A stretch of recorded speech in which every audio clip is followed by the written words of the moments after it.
yang jadi masalah adalah ketika disalahgunakan, nah itu yang nggak boleh. Oke, clear deh sekarang. Hmm.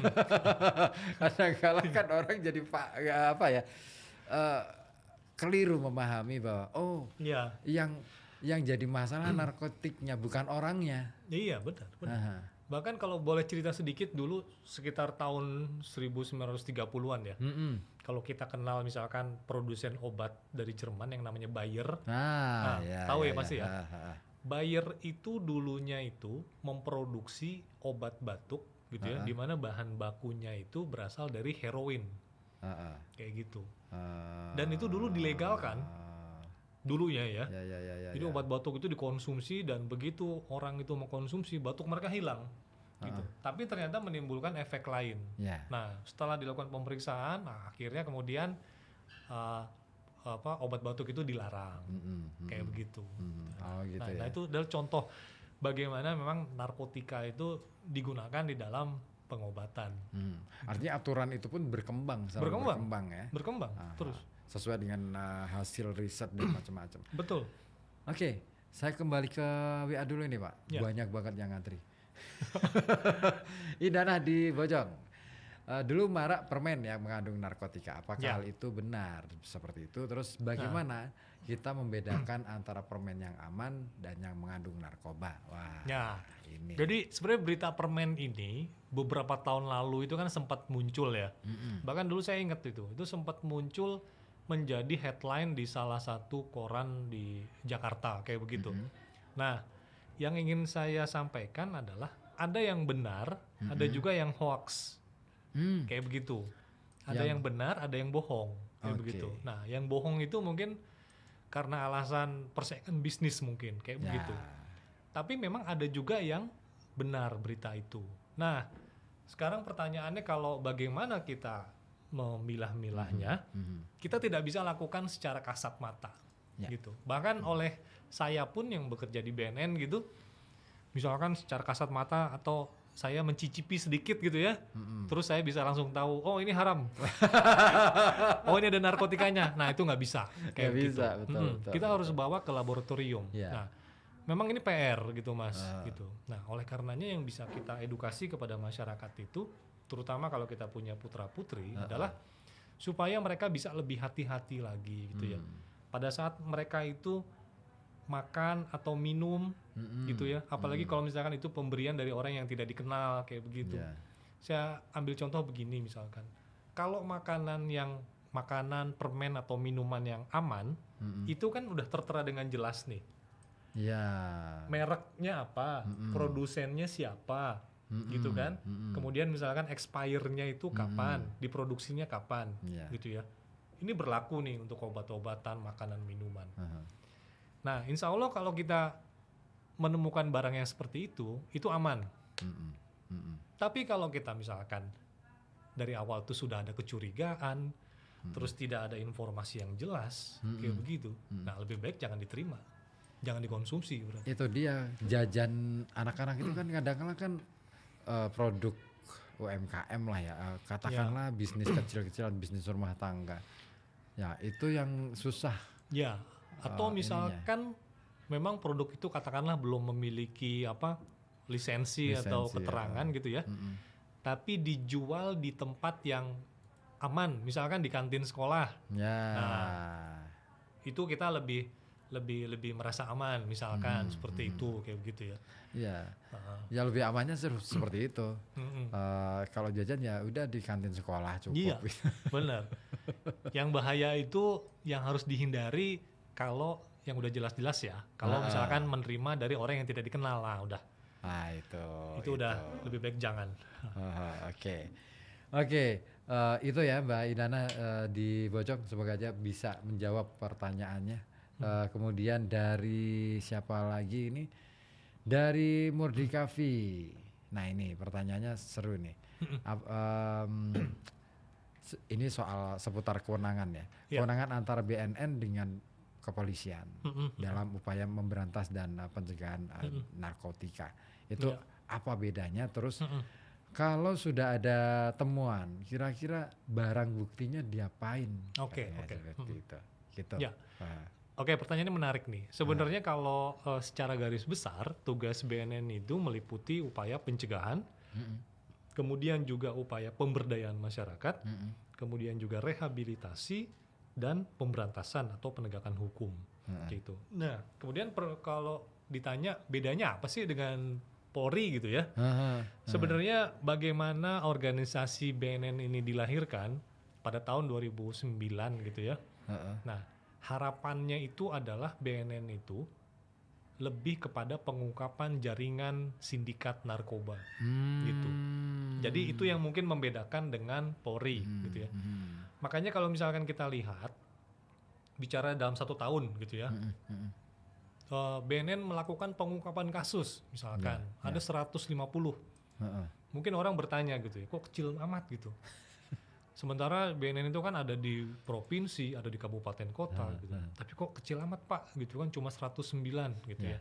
Nah, tapi kalau kita misalkan telisik lagi, 150-nya ini mungkin jaringan atau sindikat nih, kayak gitu. Dan mengurai atau mengungkap jaringan sindikat ini bukan pekerjaan yang bisa dilakukan dengan mudah atau dengan cepat seperti itu. Kayak gitu. Jadi kurang lebih perbedaannya itu seperti itu gitu ya. Kemudian terkait dengan barang bukti. Nah, di dalam Undang-Undang Nomor 35 tahun 2009 tentang narkotika, di mana di situ juga mengatur kelembagaan BNN, di salah satu pasal itu dijelaskan mengenai status barang bukti. Jadi kalau dulu barang bukti itu biasanya dimusnahkan setahun sekali, Mas. Pada saat misalkan peringatan Hari Anti Narkotika Internasional tanggal 26 Juni gitu ya.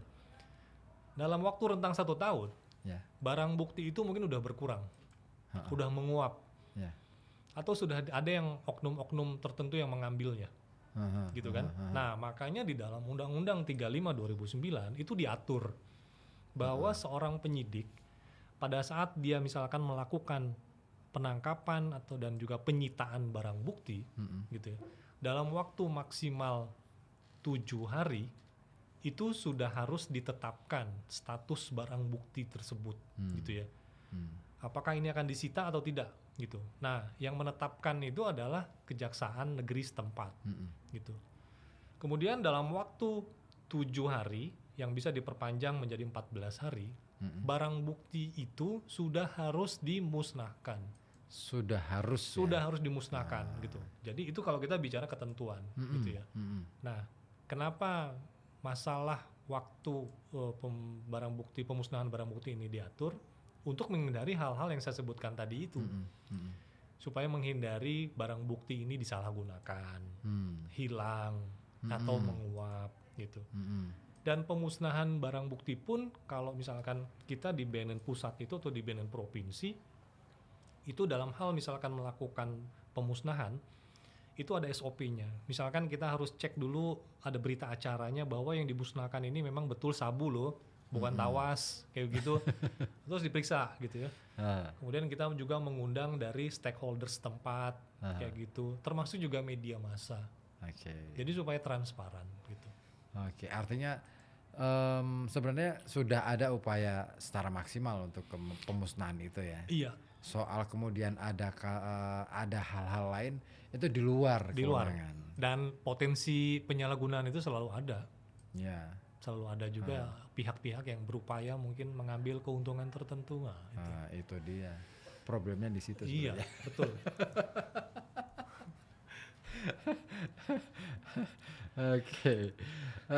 Siapa lagi nih yang ini Mas Dur di Simbang, mengapa pengguna narkoba ada yang direhab, ada yang dipenjara juga? Ini menarik kayak gitu ya. Pengguna narkoba itu ada yang direhab dan ada yang dipenjara, gitu ya.